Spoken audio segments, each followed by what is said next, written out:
So today, this video is going to be unboxing the Apple TV. This is the 160 gig model. For those of you who care, this is the new Apple TV.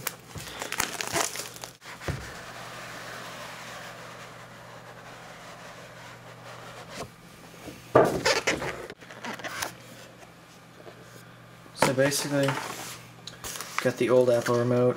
I'm not a fan of that anymore. I like the new one now. New one is much nicer. So here's your unit itself. As you can see, the actual logo, it says TV, is actually smaller than before. There you have your power supply. And I'm not going to bore you with all the documentation. So there it is right there. It's like opening a new Mac.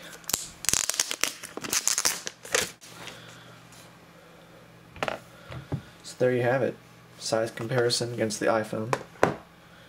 So there you have it, the Apple TV. I'll set this up and I'll make a video of exploring it later. So thank you.